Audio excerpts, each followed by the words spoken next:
주 내게 복 주사 주 너를 지키시고 은혜 베푸시네. 목요 생각 240번째 2025년 5월 남울산 노예 교육부장이 되다 2025년 5월 18일 울산과 양산 그리고 기장 주변을 포함한 남울산 노예는 86개 교회로 구성되어 있습니다. 이 교회 중에서 교회 학교를 운영하는 교회는 15여 교회 정도입니다. 그리고 아직 자립이 되지 않은 교회가 70%나 됩니다. 자립이 되지 않았다는 것은 교회 성도의 숫자가 25인이 되지 않아 장로를 세울 수 없는 교회이거나 목사님에게 사례, 생활비 또는 일터에서 말하는 월급 같은 것을 최저생계비 이하로 주거나 주지 못하는 교회를 말합니다. 제가 속한 시찰에 노예에 소속되어 있는 5개 시찰회 중 우리는 남부 시찰회에 소속되어 있는데 시찰회에서 미자립 교회가 16개 교회 중에서 8교회나 됩니다. 어떻게 보면 교회 목사님들은 생존을 생각하며 목회에 임하고 있습니다. 우리 교회의 경우도 제가 다른 일터를 통해 얻게 된 수입이 없다면 생존이 힘들 수 있습니다. 그런데 제가 충격받은 것은 큰 교회라 일컬어지고 나름 안정적으로 운영된 교회 목사님들이 은퇴를 기점으로 옳지 못한 관행과 비상식적인 모습으로 무리를 일으키고 있다는 겁니다. 나라적으로도 정치꾼을 가장한 사이비 목사들이 판을 치고 곳곳에서 교회 헌금의 횡령과 여자 문제 그리고 독단적이고 폐쇄적인 운영으로 비판을 받고 있습니다. 이런 교회적 현실에서 2025년, 2026년 남울산 노예의 교육부장이 할 사람이 없어서 돼버린 상황에 하나님으로부터 느낀 몇 가지를 나눕니다. 처음은 두려운 마음에서 오는 책임감입니다. 우리 교회의 이전 목사님들이 만들어 놓은 빚을 내가 진 빚은 아니지만 떠안게 되어 어쩔 수 없지만 누군가의 책임을 물을 때 제가 책임을 집니다. 처음에는 왜 내가 후회도 하고 교회 어려움에 직면했을 때도 억울해하고 화도 났지만 어떤 누군가가 책임지지 않으면 이 문제는 해결되지 않습니다.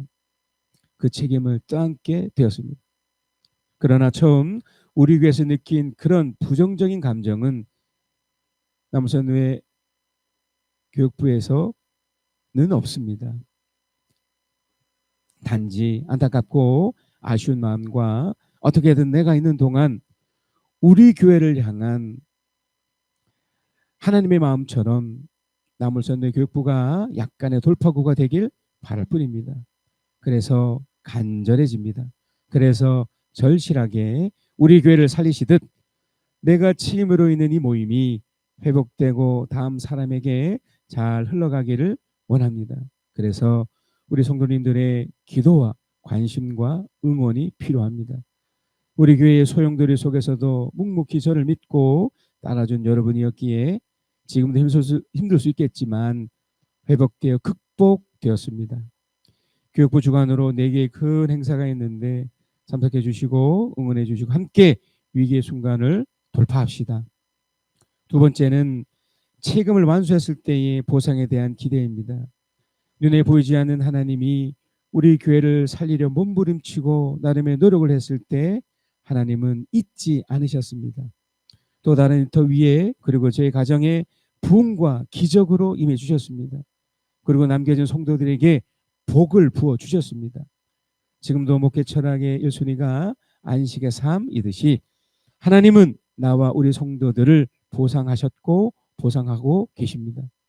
어려운 중에도 묵묵히 흘러보내는 헌금을 통해서 그리고 묵묵히 참여해서 어떻게든 하나님 말씀으로 살려는 그 모습 때문에 하나님은 우리들을 또 성도들의 가정에 복을 내려 주십니다.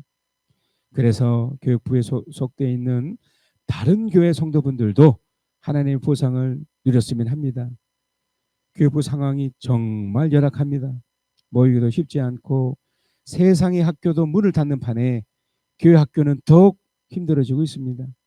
저는 우리 교회 성도님들의 영향과 하늘로부터의 축복을 보았기에 그분들도 그런 축복을 누리시리라 믿습니다. 교회의 수준은 목사의 수준이 되고 목사의 수준은 성도들의 수준이 됩니다. 작지만 알차고 가치 있으며 멋진 우리 성도 여러분과 함께 맡겨진 교육부의 일이 나만큼은 잘하도록 기도하며 노력하겠습니다. 요한계시록 1장 17절에서 20절입니다. 시작.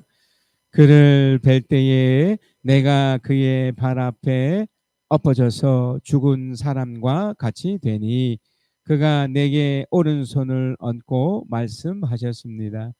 두려워하지 말아라. 나는 처음이요 마지막이요 살아있는 자다.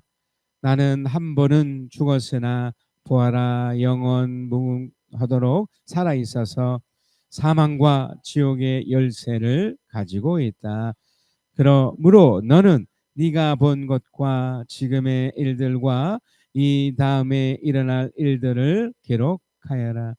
네가 본 내 오른손의 7별과 7금 촛대의 비밀은 이러하다. 7별은 7교회의 심부름꾼이요 7촛대는 7교회다. 어느 회사에 있는 그 사원을 보게 되었는데 아주 크게 이렇게 써놨더라고요.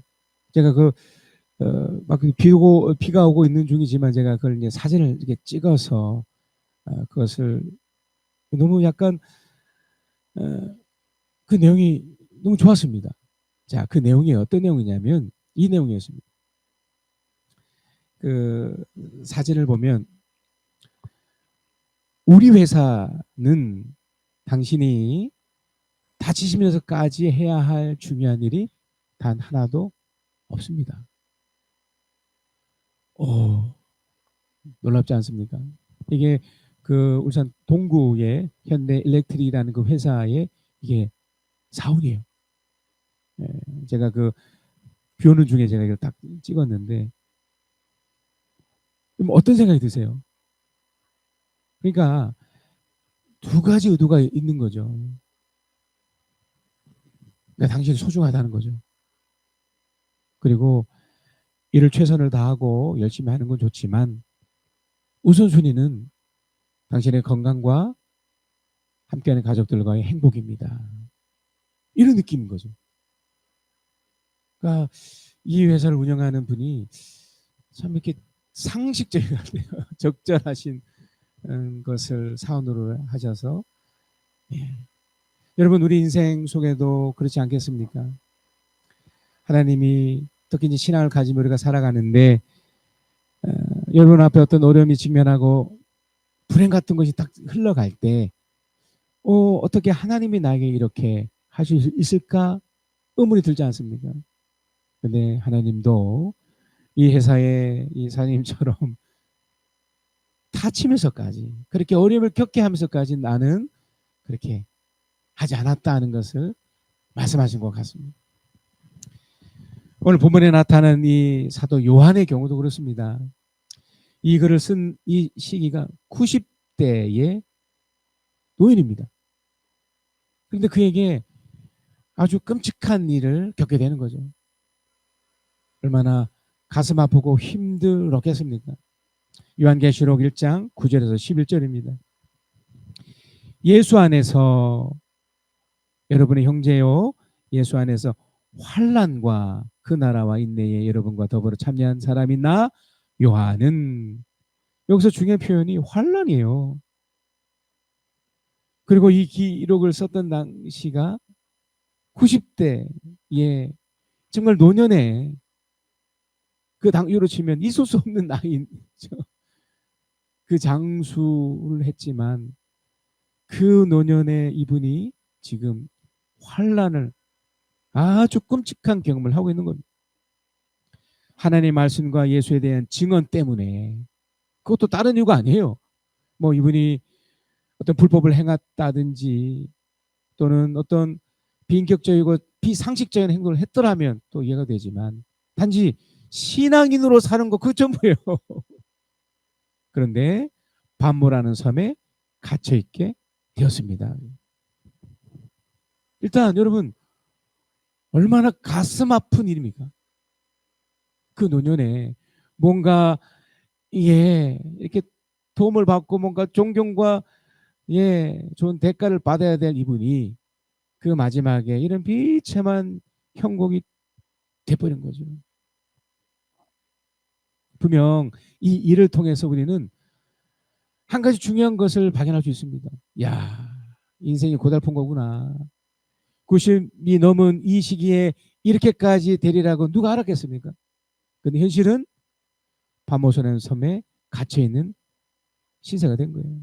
자, 그런데 제가 처음에 그 그림을 보여드리고 그 사장님의 그 사원을 보여드렸듯이 분명 이 사도 요한도 마음 가운데 불편함도 있었고 억울한 것에 대한 분노도 있었을 겁니다. 그런데 그 반대로 내용을 흘러갑니다. 10절 주님의 날에 내가 성령에 사로잡혀 내 뒤에서 나팔 소리처럼 울리는 큰 음성을 들었습니다. 그게 뭔가 반전처럼 어떤 역전시켜지는 또 다른 무엇인가를 그가 거기서 한 번 더 확인하고 발견하게 돼요. 여러분, 신앙은 삶의 현장 속에서 분명 암담하고 힘든 그 여정 속에서 하나님의 또 다른 면을 발견하는 것과 비슷합니다. 지금 이 요한은 90대의 그 노년의 이 사람이 아주 놀라운 것을 발견한 거예요. 그게 바로 성령에 사로잡힌 것이었어요. 자, 그러면서 11절에 그 음성은 이렇게 말했습니다. 네가 보는 것을 책에 기록하여 7교회 곧 에베소와 서버나와 보가모와 두아디아와 사데와 빌라델피아와 라우디아 교회로 보내라 그랬습니다. 자, 지금 저는 이 요한이 지금 가지고 있는 첫 번째 마음, 불편함과 어쩌면 분노와 때로는 좌절과 포기되는 마음, 그 노년에 심지어 자신의 육체까지 파괴될 만한 그런 끔찍한 일을 분명히 겪고 있고 그런 감정과 마음이 들었습니다. 그는 반모섬이라는 그 에게에서 지중해 옆에 있는 에게해의 작은 섬 27km밖에 되지 않는 아무도 없을 수 있는 어떤 감옥과 같은 곳에 죄인들만 가는 곳에 떨어져 있었기 때문에 자 그런데 두 번째 역사가 일어났던 거예요. 반전이라는 겁니다. 성령에 사로잡혀지고 성령에 사로잡혔다는 게 뭘까요? 감동받았다는 거예요. 여러분 한번 생각해 보세요. 낙담되고 화나 있고 분노가 있는 그 감정 속에 또 다른 것인 그런 감동된 마음이 참 들어올 수 있을까요? 쉽지 않겠죠. 슬프고 괴롭고 어려운데 누군가가 어깨 툭 치며 힘내세요. 이게 쉽게 들어오진 않을 겁니다. 그러나 분명한 것은 성령이라는 신앙인이라면 누구나 경험하고 경험했고 누릴 수 있는 그 성령께서 그를 특별하게 사로잡아서 뭔가를 하셨다는 거예요. 그게 바로 감동되었다는 거예요. 이게 이제 유사한 표현이 에스겔에 나옵니다. 에스겔 3장 12절 14절인데 이 말씀을 제가 그 쉬운 성경으로 이렇게 좀 풀어 드리겠습니다. 쉬운 성경에 보면 그러더니 주님의 영이 나를 들어 올리셨다. 그때 내 뒤에서 진동하는 소리가 크게 들렸는데 성소에서 여호와의 영광을 찬양하라는 소리였다. 또한 생물들의 날개가 서로 맞닿는 소리와 그들 곁에 있는 바퀴의 소리도 들렸다. 크게 진동하는 소리였다. 14절이 중요해요. 주님의 영이 나를 들어 올려 데리고 가실 때에 괴롭고 불안했으나 이거예요. 그러니까 우리가 인생에서 경험하는 대부분의 감정 상태가 이거예요. 괴롭고 불안한 거예요. 90대 넘은 그 요한이 겪은 1차적인 감정도 이거였고요. 우리들도 다 느낍니다. 제가 목회생활도 썼듯이 덜컥 제가 어떤 리더가 돼서 그 열악한 상황 속에 딱 가보니 뭐 우리 교회 현실만 뭐 느낀 것 뿐이지만 각 교회 현실을 또 객관적으로 보니 불안해요. 내가 이걸 할 수 있을까? 그리고 너무나 심각한 교회의 지경들이 있기 때문에 그런 상황들이기 때문에 제가 어떻게 할 수 없는 지경. 그러니 얼마나 제 스스로가 낙담되어 있겠습니까?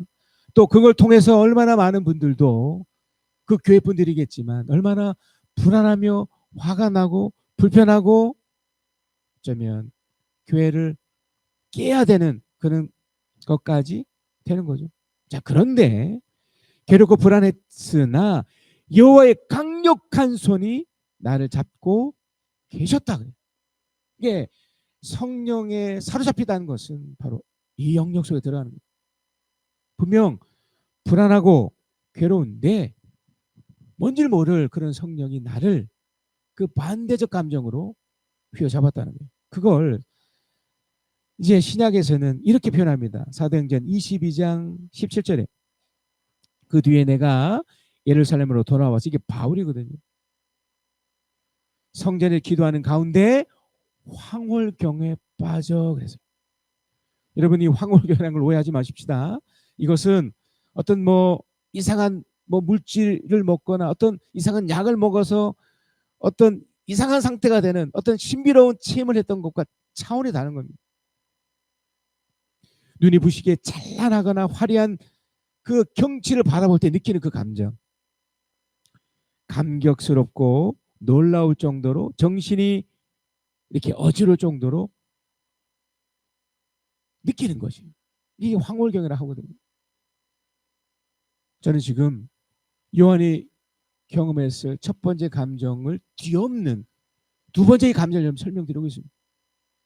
힘들고 어려운 그 과정 속에 하나님께서 함께 하셨을 때 느낄 수 있는, 세상 사람들도 이거 흉내낼 수는 있죠. 술을 먹거나 다른 마약을 하거나 아니면 이상한 도박 증상을 통해서 뭔가 그렇게 몰입된 상태일 수 있겠지만 그거 다 가짜죠. 그러나 성경에서 함께 하시니 황홀경은 결국 눈이 부실 정도로 찬란한 가운데 그 마음이 회복되는 너무나 즐거운 경험인 거예요. 90대 넘은 노년에 완전히 끝장낼 수밖에 없는 그 유배주로 떠나는 그 안타까운 현실 속에 그는 그 낙담을 넘어선 성령에 사로잡힌 이 황홀경에 빠져 있었던 거예요. 그래서 여러분, 첫 번째 이것을 여러분이 누리셔야 됩니다. 여러분, 신앙은 이상하고 특별한 어떤 체험은 아니지만 하나님과 함께 하신다는 그 느낌과 또 앞으로 다시 만나게 될 우리 주 예수 그리스도에 대한 기도로 인해서 항상 붕 떠 있는 상태로 살아가는 거예요. 뭔가 기대와 소망과 뭔가 하나님에 대한 약속에 대한 그런 놀라움으로 하루하루를 정말 가치고 보람되게 사는 그 모습이 바로 성령에 사로잡혀 있는 모습인 것이죠. 여러분, 하나님을 모르는 사람들도 자신의 일에 최선을 다하는 사람을 보게 됩니다. 저는 한 번씩 저희 부모님이 아직도 80대 중반임에도 농수하면서 일을 열심히 하는데 우리 제지야 권사님도 열심히 일하시고 대부분 분들이 그 노년의 시간 속에도 열심히 일하시는 걸 제가 봅니다. 그 농수하는 시장에서 정말 최선을 다해서 땀 흘려가며 그런 일에 집중하는 모습을 보면 나도 모르게 존경의 모습이 돼요. 나도 모르게 와, 대단하다. 여러분, 사람은 말입니다. 열심히 살고 최선을 다하는 모습 그 자체를 통해서도 기쁨을 만끽할 수 있습니다. 하물며 하나님을 경험한 사람들이 삶의 여정 속에 성령에 사로잡힌 그 느낌 속에 산다면 얼마나 더 이 삶이 역동적이며 멋있을 수 있겠습니까? 그걸 여러분이 누리시고 펼치셔야 됩니다. 그래서 여러분, 하나님은 어떤 면에서 가장 힘든 그 시기에, 가장 어려운 그 시기에 찾아오십니다. 여러분이 지금 어렵다고 느끼십니까? 자녀 때문에 또는 현실적인 재정적 문제 때문에 또 그 무엇 때문에 저도 지금 이 열악한 이 현실 속에 어떤 리더가 딱 되고 나서 보니 정말 화도 나고 그런데 성령의 사로잡힌 그 가운데 들어가니 위로가 됩니다. 힘을 얻습니다. 그래서 사도 요한은 그 성령에 사로잡힌 그 현실적인 그 내용을 목격하게 돼요. 요한계시록 1장 12절에 16절입니다. 그래서 나는 이 누굽니까? 사도 요한이죠. 내게 들려오는 그 음성을 알아보려고 돌아서서 성령이 사로잡혀서 뭔가 황홀경처럼 이렇게 빠지게 되는 그 현실 속에 그는 분명한 무언가를 듣고 보게 됐다는 거예요. 우리도 똑같이 그걸 보게 됩니다. 그걸 듣게 됩니다. 돌아서서 보니 7 금촛대가 있는데 그 촛대 가운데서 인자와 같은 분이 계셨습니다. 이 누굴까요? 우리의 신앙의 대상이고 또 삶의 모델이 되며 죽으셨지만 부활하셔서 다시 오실 우리 주 예수 그리스도죠. 그 끔찍한 현실 속에, 그 안타까운 현실 속에 요한은 그 예수 그리스도를 목격하는 거예요. 지금 우리도 눈에 보이지 않지만 우리 주님이 내 가슴 속에 계시고요. 눈에 보이지 않지만 여러분에게 수호 천사가 곁에 있습니다. 많은 정권 천사들이 지켜주고 있고 보호해주고 있고 우리 교회도 울타리처럼 곳곳에 악한 세력도 존재하듯이 귀신과 그 모든 악한 세력이 위협과 공격을 하듯이 주의 성령께서 더불어 정말 전사들이 우리 교회를 지켜주시고 우리 성도들을 지켜주고 있습니다. 그게 느껴지는 거죠. 그걸 현실 속에서 그 황홀경 가운데 그가 목격하게 된 거예요. 그 촛대 한가운데 인자 같은 분이 계셨습니다. 그는 발에 끌리는 긴 옷을 입고 가슴에는 금띠를 띠고 계셨습니다. 머리와 머리털은 흰 양털과 같이 또 눈과 같이 희고 눈은 불꽃과 같고 발은 풀무불에 달구어 낸 노새와 같고 음성은 큰 물소리에 같았습니다. 또 오른손에는 7배를 쥐고 입에서는 날카로운 칼이 나오고 얼굴은 해가 강렬하게 비치는 것과 같았습니다. 만약 그 당시에 영상이 있었으면 영상을 찍었겠죠. 그 당시에 사진이 있으면 찍었겠죠. 그러나 그는 자신이 직접 눈으로 보고 귀로 듣는 것을 기록으로 남겨서 그 기록이 바로 영상이 되고 사진이 된 거예요. 어떤 표현에 의해서 이렇게 표현된 거지만 현실 속에 드러난 우리 주 예수 그리스도의 외형이었던 거죠. 우리는 지금 똑같이 요한이 본 그 예수의 외형을 우리 보고 있는 겁니다. 이 외형은 이후에 우리가 죽어 천국에 가서 보게 되든지 아니면 우리 살아있을 때 주의 다시 오심이 있다면 이 모습을 보겠죠. 어떤 모습이었을까요? 일단 예수님의 복장은요 구약의 제사장 복장과 같았습니다. 우리는 이 복장에 대한 이해가 없어서 뭐 그런가 보다 할지 모르겠지만 지금 이스라엘 쪽에서 유대인들이 어떤 행사를 할 때 이 제사장 복장을 갖출 때가 있습니다. 그때는 모든 사람들이 숙연해져요. 그 제사장의 옷을 입은 사람은 뭔가 이 함께하는 사람들 대표해서 뭔가 어떤 상징적인 일들을 하거든요. 제사를 하는 거니까. 그러니까 굉장히 의미가 크죠. 그러니까 지금 주님께서는 요한을 대신해서 내가 이렇게 집행하고 있고 무언가를 하고 있다는 것을 그 구약의 그 제사장 복장을 통해 보여주고 있는 겁니다. 또 여기에 보면 흰색 옷을 또 보여준 것은 뭐 화려하네 그걸 말하는 것이 아니고 그 제사장 복장을 입은 그 우리 주님이 연륜과 존경의 모습으로 지금 내가 다스리고 있다는 걸 보여주고 있는 거예요. 그리고 그 불꽃 같은 눈은 무엇을 또 말해주느냐면 내가 정확한 통찰력으로 모든 걸 내가 감시하고 있고 펼쳐지고 있고 그리고 아주 중요한 이 다음에도 그 부분이 나오지만 내가 판단하고 있어. 심판하고 있어. 그러니까 놀라운 거죠. 그리고 어쩌면 무서운 걸 수 있죠. 우리 주님이 지금도 살아계셔서 시퍼렇게 눈 뜨고 계셔서 우리 지켜보고 있다는 거예요. 거기 또 뭐가 있습니까? 강력한 발걸음을 그가 보고 듣게 됐습니다. 강력한 힘을 상징되는 그 발의 모습. 그리고 그분의 음성이 들려졌을 때 그 음성은 마치 그 음성 자체만으로도 위엄과 아우라가 풍겨지는 것을 느낀 거예요.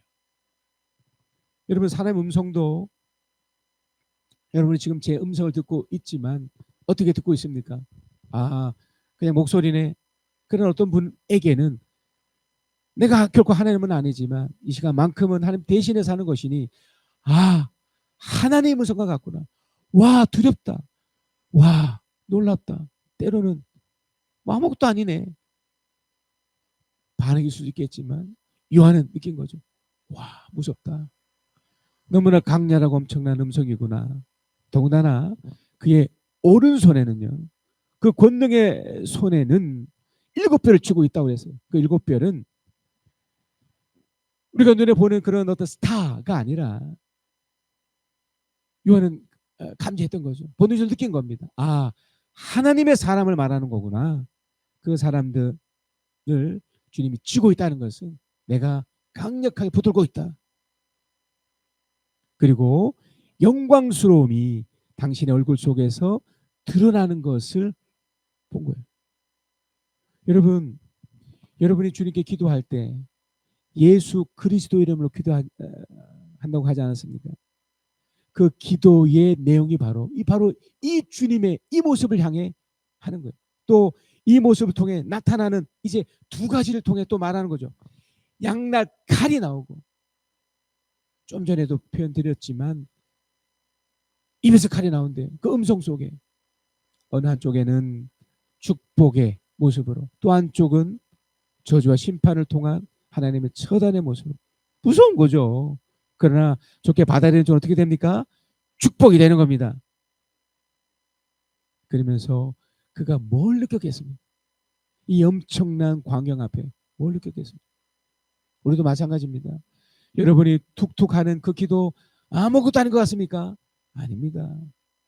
주님이 눈 시퍼렇게 뜨고 그걸 들으시고, 또한 양날 칼의 그 무서움 속에 우리에게 다시 한번 표현하고 있는 거죠.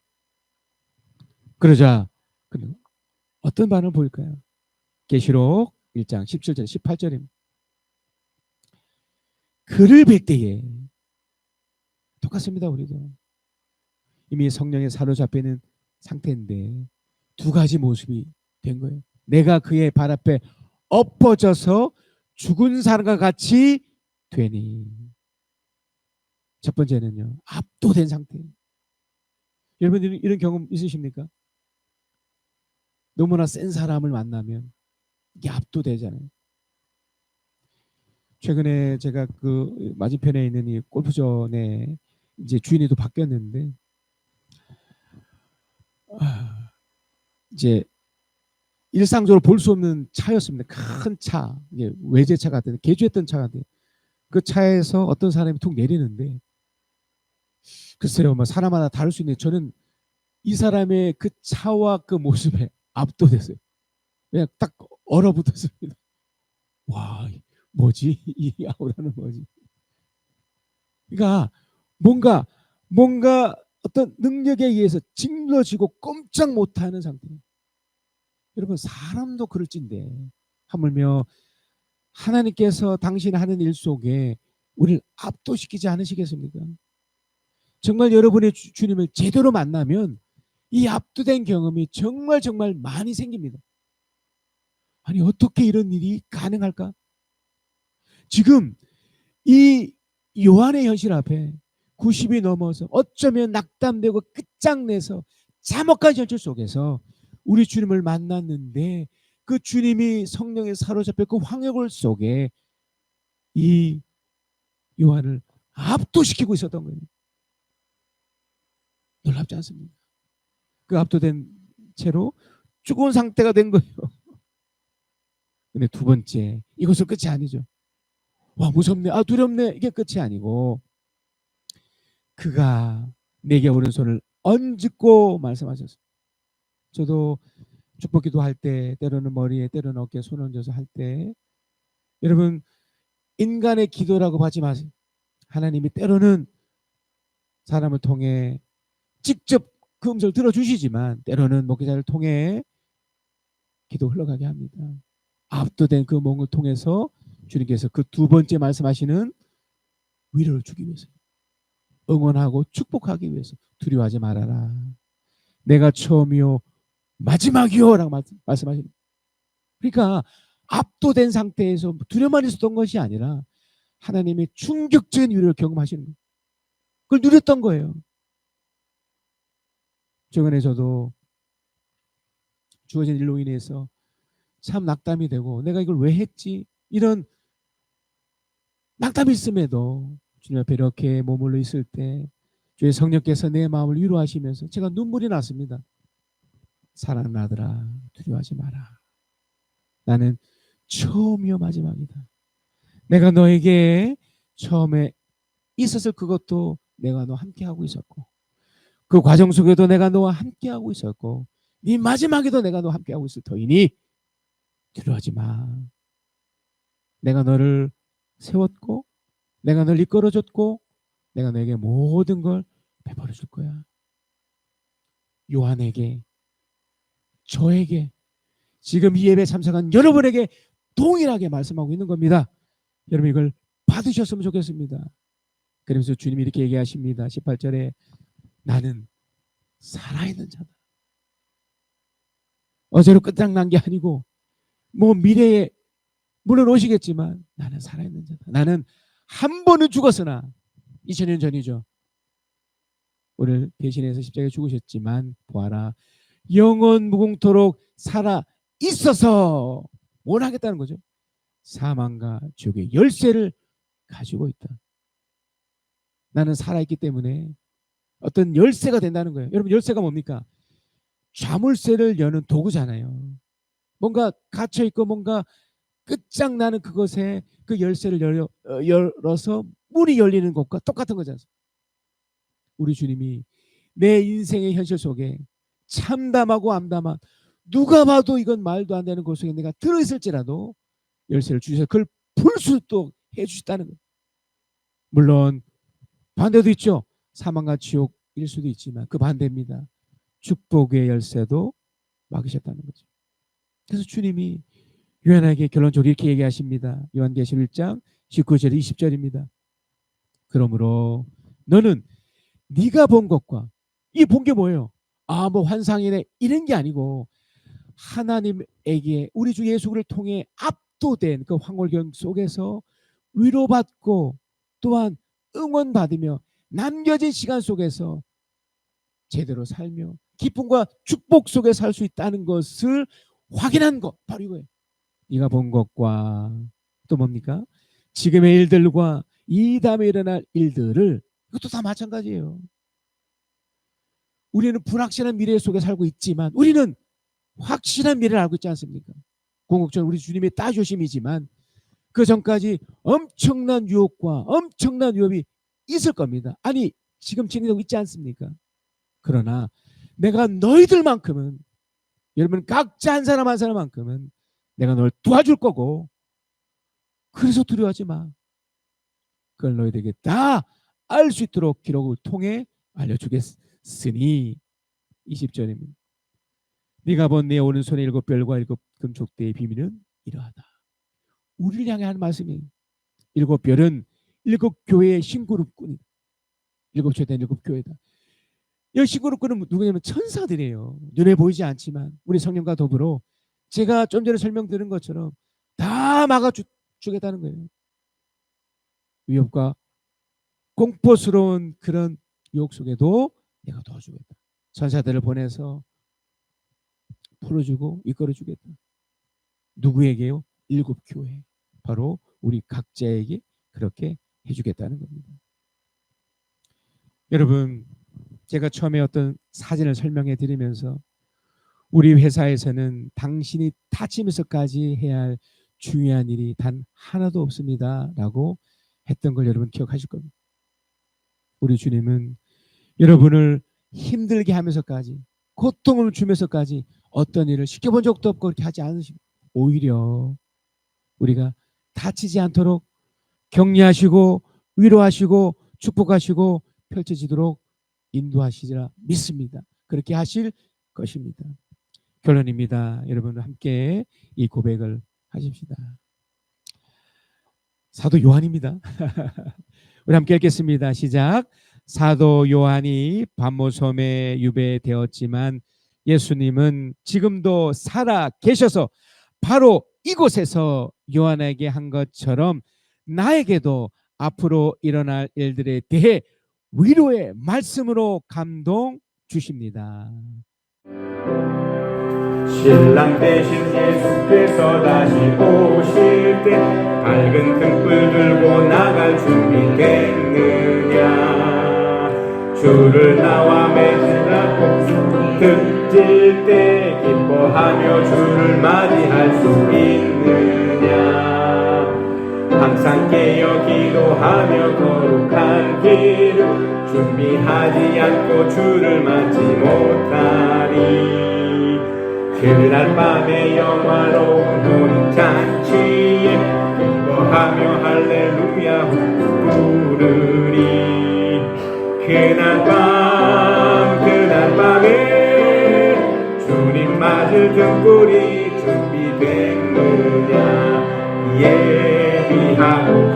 예비하라 우리 신랑 예수 오실 때 밝은 등불 손에 들고 기쁨으로 주를 맞겠네. 주 어느 때 다시 오실는지 하늘이가 없으니 등 박히고 너는 깨어있어 주를 맡겨 맞으라. 주 오늘에 다시 오신다면 부끄러움 없을까. 잘하였다 주님 칭찬하며 우리 맞아 주실까. 주 예수님 맡겨주신 일에 모두 충성 다했나. 내 맘속에 확신 넘칠 때에 영원한 식없겠네. 주 예수님 언제 오실는지 한밤에나 낮에나 늘 깨어서 주님 맞는 성도 주의 영광 보겠네. 주 안에서 우리 몸과 마음이 깨끗하게 되어서 주 예수님 다시 오실 때에 모두 기쁨으로 맞으라.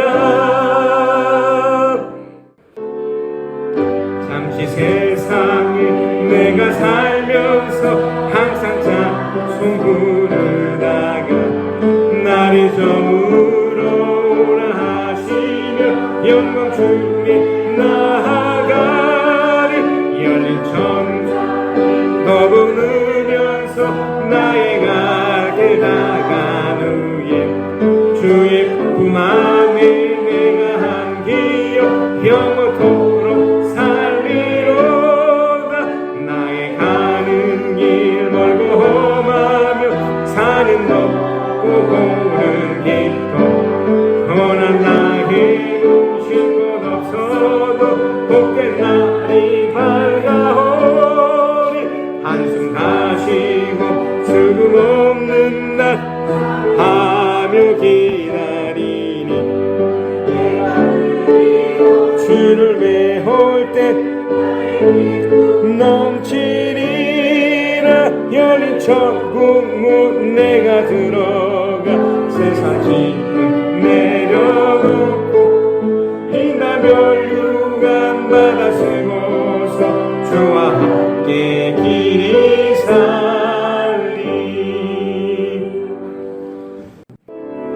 주의 은혜 너의 위에 천대까지 흘러가리. 너의 가정 너의 자녀 그 자녀의 자녀까지 주의 은혜 너의 위에 천대까지 흘러가리. 너의 가정 너의 자녀 그 자녀의 자녀까지 주의 인재 앞서가며